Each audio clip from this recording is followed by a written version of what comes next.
حق اور اہل باطل کی کیا پہچان ہے؟ اہل حق اور اہل باطل کی بہت ساری پہچانیں ہیں بھائی.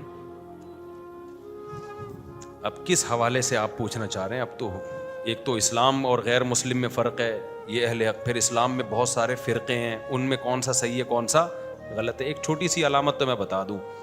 میرا خیال ہے آپ کا مطلب یہ ہوگا کہ اسلام کے اندر جو اہل حق اور اہل باطل ہیں، یہی مطلب ہوگا نا آپ کا، کیونکہ کافر تو یہاں کوئی غیر مسلم تو میرا خیال ہے نہیں آیا ہوا بیان سننے.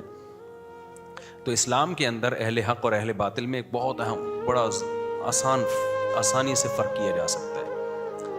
دیکھو نبی نے پہلے بتا دیا نا کتنے فرقے ہوں گے، 73 فرقے ہوں گے. ان میں اہل حق کتنے ہوں گے؟ بولو نا، نبی نے بتا دیا کتنے ہوں گے. 72 کیا ہوں گے؟ باطل. یہ کلیئر ہو گئی بات. تو وہ سارے باطل ہوں گے تو پھر تو جہنم میں آئیں گے نا. حق پر کون ہوگا؟ ایک بات تو یہ.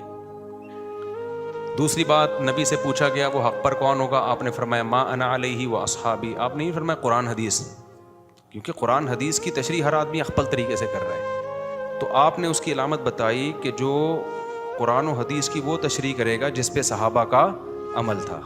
ما انا علیہ و اصحابی. ایک صاحب کل مجھے کہنے لگے نبی نے تو قرآن حدیث دیا، قرآن حدیث دیا، اب صحابہ کو بیچ میں کہاں سے لے آتے ہو؟ میں نے کہا نبی نے جو قرآن و حدیث دیا نا، اسی قرآن و حدیث میں ہی صحابہ کا بھی تذکرہ ہے. ان کو نکالنے کی اجازت بولو نہیں ہے. اس کی مثال ہے جیسے پرویزی فرقہ کہتے ہیں قرآن ہے، قرآن کو مانو. باتیں بڑی اچھی کرتے ہیں. ہم کہتے ہیں قرآن کو جو حدیث کو نہیں مانتا وہ قرآن کو مانتا ہی نہیں ہے، کیونکہ قرآن خود حدیث پر عمل کرنے کا حکم دے رہا ہے. تو نبی نے علامت کیا بیان کی ہے؟ ما انا علیہ و اصحابی، جس پر میں اور کون ہوں؟ صحابہ ہوں. یعنی قرآن و حدیث کی وہ تشریح معتبر نہیں ہے جس کو صحابہ نے فالو نہیں کیا. ایک علامت سمجھ میں آ گئی اہل حق کی.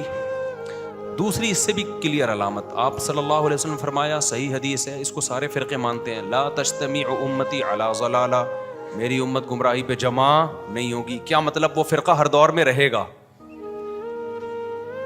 ایسا نہیں ہو سکتا کہ کسی زمانے میں وہ فرقہ مارکیٹ سے کیا ہو جائے؟ شارٹ ہو جائے. یہ ہو نہیں سکتا. It isn't possible. یہ ممکن نہیں ہے کہ وہ فرقہ مارکیٹ سے کیا ہو جائے؟ شارٹ ہو جائے. ہر دور میں رہے گا، کیونکہ اگر وہ کسی بھی دور میں نہیں ہے اس کا مطلب سارے گمراہ ہیں. پھر تو وہ جو فرقہ ہے نا وہ صدیوں سے چلا آئے گا، قیامت تک رہے گا. جب وہ فرقہ ختم ہوگا تو قیامت آ جائے گی. یہ کتنی باتیں حدیث سے ثابت ہو گئیں؟ 2 باتیں. ایک وہ کون سا ہے اس کی علامت، دوسری علامت کیا ہے؟ وہ ہمیشہ رہے گا، ختم نہیں ہوگا وہ کبھی بھی. اب ایک میں سوال پوچھتا ہوں، جو جدید اسکالرز آ رہے ہیں جو کہہ رہے ہیں انہوں نے اتنے فرقے بنا لیے، اتنے فرقے، یہ سب غلط ہیں، آؤ قرآن و سنت پہ. تو جب انہوں نے کہا یہ سب غلط ہیں تو اٹ مینز امت گمراہی پہ جمع ہو گئی ہے. حالانکہ حدیث تو کہہ رہی ہے سب غلط نہیں ہوں گے، ایک ہمیشہ کیا رہے گا؟ ایک باقی رہے گا ہمیشہ. اور نبی نے جو فرمایا نا 73 فرقے ہوں گے، ان کو 73 کو نبی نے فرقہ کہا ہے کہ نہیں کہا ہے؟ تو جو ایک ہوگا وہ بھی فرقہ ہی ہوگا کہ نہیں ہوگا؟ ابے کیا ہو گیا؟ تو یہ جو کہتے ہیں فرقے ہی غلط ہیں، کوئی بھی فرقہ ہی صحیح نہیں ہے، فرقہ ہونا ہی نہیں چاہیے، تو نبی تو کہہ رہے ہیں ایک صحیح کیا ہوگا؟ ایک جو ہوگا وہ بھی تو فرقہ ہی ہوگا. ان 72 کے مقابلے میں اس کو فرقہ ہی تو کہا جا رہا ہے. تو یہ تیسری علامت ہے کہ وہ بھی کیا ہوگا؟ بولو، فرقہ ہوگا، ہمیشہ ہوگا، اور وہ صحابہ کے طریقے پر ہوگا. یہ 3 علامتیں ہیں. اب جو بھی نئے نئے اسکالرز آ رہے ہیں نا، کہہ رہے ہیں یہ تو کوئی اتنے سارے فرقے بنے ہوئے ہیں، سب غلط. میں قرآن و حدیث کو ایکسپلین کر رہا ہوں. تو ان سے آپ سب سے پہلے سوال پوچھا کرو کہ آپ فرقہ واریت ختم کرنے کے لیے بجائے اس کے کہ قرآن و سنت کے نام پہ نیا فرقہ بنائیں، آپ قرآن و سنت کی روشنی میں اس صحیح فرقے کو ہائی لائٹ کر دیں. یہ لوگ زہر کا پیالہ پی لیں گے، اس صحیح فرقے کو کبھی ہائی لائٹ نہیں کریں گے، کیونکہ اس سے ان کی اپنی دکان کیا ہو جائے گی؟ بند ہو جائے گی. لوگ کہیں گے تو صدیوں سے چلا آ رہا ہے، جب یہ صحیح ہے تو پھر تمہیں نئی چیز مارکیٹ میں لانے کی ضرورت کیا ہے؟ یہ تو پھر اسی کو فالو کرو نا، اسی کے علماء کو، اسی کے صلحاء کو فالو کرو جو اس فرقے سے تعلق رکھتے ہیں. یہاں تک بات کلیئر ہو گئی ہے؟ نہیں آئی میرا خیال ہے بات سمجھ میں. تو آپ ان نئے فرقوں سے پوچھا کریں جو بھی نیا بن رہا ہے نا کہ بھائی آپ نے جب فرقہ واریت ختم کرنے کی تحریک چلائی ہے تو یہ تحریک غلط ہے کہ سارے فرقے ختم کر دو.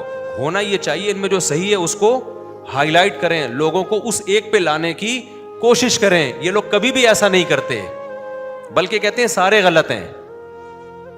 اب آپ مجھ سے سوال پوچھ سکتے ہیں کہ مفتی صاحب یہ اسکالرز تو سب کو غلط کہہ رہے ہیں, اور یہ تو کہہ رہے ہیں کہ یہ سارے فرقے غلط ہیں, ان میں سے جو ایک صحیح ہے وہ ایک ہے ہی نہیں, بلکہ یہ تو سارے غلط ہیں.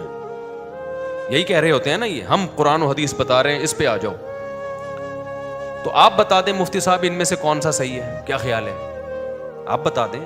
جو 1400 سال سے بھی چلا آ رہا ہو, صحابہ کو بھی مانتا ہو, اور نبی کے قرآن و سنت کو بھی فالو کرتا ہو, اور اس کا 1400 سال سے وجود بھی ہو, ان 73 میں سے وہ ایک ہو جو صدیوں سے آ رہا ہے, تو آپ بتا دیں وہ کون ہے.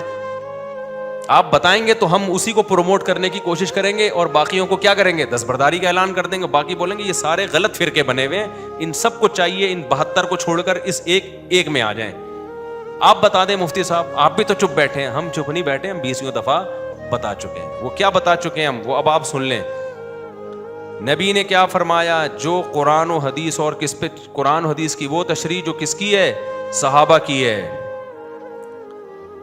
تو جتنے بھی دنیا میں فرقے ہیں, جو بھی قرآن و حدیث کی وہ تشریح کرتا ہے جو صحابہ سے ثابت ہے, یا صحابہ نے جس کو فالو کیا, کوئی ایسی رائے قائم نہیں کرتا جس پہ صحابہ نہیں تھے, وہ سارے گمراہ, وہ سارے جو بھی اس ٹریک پہ چلے گا وہ جنتی فرقے میں شامل ہے, چاہے وہ کسی بھی نام سے کام کر رہا ہو.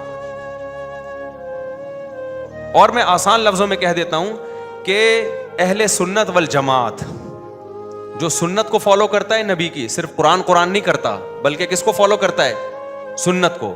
نمبر 2 جماعت سے کون مراد ہے, صحابہ کرام کو مانتا ہو, صحابہ کی جماعت کو فالو کرتا ہو. میرے بھائی یہ دنیا میں کہیں بھی ہو, کسی بھی نام سے ہو, ہماری نظر میں یہ الگ الگ فرقے ہیں, اللہ کی نظر میں کیا ہے, یہ ایک ہی ہے. اور اس معیار پر پورے اترنے والے چاروں امام ہیں, ابو حنیفہ, مالک, شافعی اور احمد ابن حنبل, کیونکہ ان کے اصول ہیں کہ سب سے پہلے قرآن, پھر حدیث, اور قرآن و حدیث کی وہ تشریح جو اجماع صحابہ کے خلاف ہو, ان چاروں میں سے کوئی بھی نہیں مانتا اس کو. پھر ان میں جو فروعی اختلافات ہیں نا, وہ فرقوں میں داخل نہیں ہے, کیونکہ یہ فروعی اختلافات تو صحابہ میں بھی تھے جن کو ہمیں فالو کرنے کا حکم دیا جا رہا ہے. کوئی صحابی رفع الیدین سے نماز پڑھتے تھے, کوئی بغیر رفع الیدین کے نماز پڑھتے تھے, کوئی زور سے آمین کہتے تھے, کوئی آہستہ آمین کہتے تھے, کوئی حدیث کی ایک تشریح کرتے تھے, کوئی حدیث کی دوسری. تو کسی نے کسی بھی تشریح کو لے لیا اور فالو کر لیا, وہ جنتی فرقے میں آ گیا. بے شک نام اس کا دیوبندی ہو, یا بریلوی ہو, یا اہل حدیث ہو, یا حنفی ہو, یا شافعی ہو, یا مالکی ہو, ناموں میں نہیں رکھا. نبی نے یہ نہیں فرمایا تھا کہ 73 میں سے ایک فرقہ کا نام دیوبندی ہوگا, یا بریلوی ہوگا, یا اہل حدیث ہوگا. نا, نبی کو پتا تھا کہ اگر میں نے بول دیا نا کہ فلانا ہوگا تو سارے وہ نام رکھ لیتے. کیا خیال ہے بھائی؟ باقاعدہ حکومت سے اپنا نام رجسٹرڈ کروا لیتے. ناموں پہ لڑائیاں ہوتی ہیں, اس لیے نبی نے کہا ناموں میں کچھ نہیں رکھا, علامت دیکھو, علامت. جو قرآن و سنت کی وہ تشریح جس کو صحابہ فالو کرتے ہیں, اس تشریح کو جو مانتا ہے وہ جنتی ہے, بے شک کسی بھی نام سے ہو. پھر اگر ان میں اختلاف ہوتا ہے مسائل کا, تو وہ اختلاف اگر صحابہ میں بھی تھا تو ان میں بھی مانا جائے گا. اگر صحابہ میں نہیں تھا, اپنی طرف سے کوئی اختلاف بنے, تو یہ جہنمی فرقے میں داخل ہے. تو اس معیار پہ آپ مذہبی اسکالرز کو پرکھا کریں. سمجھ رہے ہو کہ نہیں سمجھ رہے؟ لہذا کوئی ایسی حدیث لے کر آئے جو صحابہ میں, تبھی تو میں 3 طلاق کے مسئلے پر اتنی شدت سے کیوں بولتا ہوں. اہل حدیث حضرات سے کہتا ہوں یار یہ 3 طلاق میں اگر نبی کے دور میں 3 ایک ہوتی تھی تو کوئی ایک صحابی تو دکھا دو جنہوں نے ایک کہا ہو. کیوں قرآن حدیث کی ایسی تشریح کیوں کر رہے ہو جو صحابہ نے نہیں مانی؟ نہیں آ رہی میرا خیال ہے بات سمجھ میں. حضرت عمر نے متا پہ پابندی لگائی کہ نہیں لگائی؟